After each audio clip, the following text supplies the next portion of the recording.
Hi friends ఈరోజు మన వీడియోలో మన ఇంటాస్ ఫార్మాస్యూటికల్ కంపెనీ చెందినటువంటి ఇంటాబోలైట్ అనే న్యూట్రిషనల్ సప్లిమెంట్ గురించి ఈ వీడియోలో క్లుప్తంగా తెలుసుకుందాం. దాని రేట్ ఎంత, అది ఏ సందర్భంలో ఉపయోగించాలి, ఏ పశువుల్లో ఉపయోగిస్తే ఏ లాభాలు చేకూరుతాయి అనేది ఈ వీడియోలో క్లుప్తంగా తెలుసుకుందాం, దాని డోసేజ్ మరియు యూసేజ్లతో సహా. ఫ్రెండ్స్, ఇంకెవరైనా మన వీడియో చూస్తూ సబ్స్క్రైబ్ చేయనట్లయితే ఖచ్చితంగా సబ్స్క్రైబ్ చేసుకోండి. ఫ్రెండ్స్, వీడియోలోకి వెళ్దాం. ఫ్రెండ్స్, ఇది ఇంటాస్ ఫార్మాస్యూటికల్. ఫ్రెండ్స్, ఇది న్యూట్రిషనల్ సప్లిమెంట్. ఫ్రెండ్స్, ఈ బాక్స్లో 20 శాచెట్స్ ఉంటాయి. ఒక్కొక్క శాచెట్ వచ్చేసి 50 గ్రాములు ఉంటుంది. ఇది పౌడర్ రూపంలో ఉంటుంది. దీని డోసేజ్ వచ్చేసి చూడుతూ ఉన్నటువంటి పశువుకి ఉదయం ఒక శాచెట్స్ 50 గ్రాములు, సాయంత్రం ఒక శాచెట్స్ 50 గ్రాములు. ఇది రోజుకు 2 శాచెట్స్ చొప్పున ఈ 10 రోజులు తప్పకుండా ఈ బాక్స్ మొత్తం ఒక పశువుకు కంపల్సరీ వాడాలి. అలా వాడినట్లయితే మనకు అనుకున్న మెరుగైన రిజల్ట్ వస్తుంది.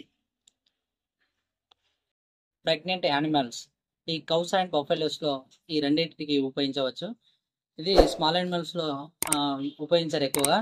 ఓన్లీ లార్జ్ యానిమల్స్లో కౌస్ అండ్ బఫెలోస్, బర్రెలలో కానీ ఆవులలో కానీ ఎక్కువగా ఉపయోగిస్తారు.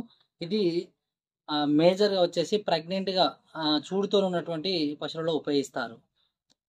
ఇది న్యూట్రిషనల్ సప్లిమెంట్ కాబట్టి ఖచ్చితంగా ప్రెగ్నెన్సీతో ఉన్నటువంటి యానిమల్స్కి అందించాల్సిన అవసరం ఉంటుంది. ఎందుకంటే దాని బేబీస్ లోపల పెరిగేటప్పుడు ఎటువంటి లోపాలు లేకుండా ఆరోగ్యమైన పెరుగుదలకు చాలా ఉపయోగపడుతుంది ఈ సప్లిమెంట్ అనేది.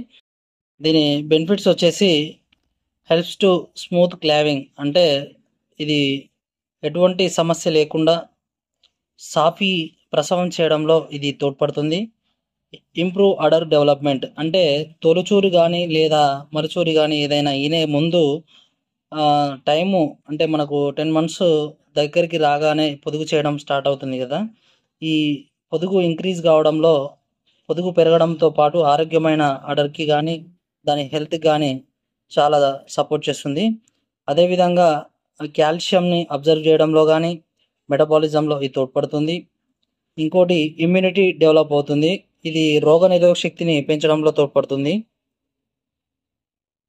ఈ మాయకు సంబంధించినటువంటి ప్రాబ్లమ్స్ రాకుండా కొన్ని ఈయన 6 hours లోపు ఖచ్చితంగా మాయ బయటికి వేయాలి. అలాంటి వేయాలంట్లయితే ఆ మాయ లోపటనే కుళ్ళి ఇన్ఫెక్షన్స్ గురయ్యే ప్రమాదం ఉంటుంది. కాబట్టి అటువంటి సమస్య రాకుండా మనం ఇది ముందస్తుగా ఇచ్చుకున్నట్లయితే పశువు ఆరోగ్య ప్రసవనలో ఇది తోడ్పడుతుంది. ఫ్రెండ్స్, ఇంకెవరైనా మా ఛానల్ని చూస్తూ సబ్స్క్రైబ్ చేయనట్లయితే ఖచ్చితంగా సబ్స్క్రైబ్ చేసుకోండి. ఇంకా మన ఛానల్లో చాలా విలువైన సమాచారం అందుబాటులో ఉంది. ఖచ్చితంగా అన్నీ ఒకసారి వీడియోస్ చూడండి.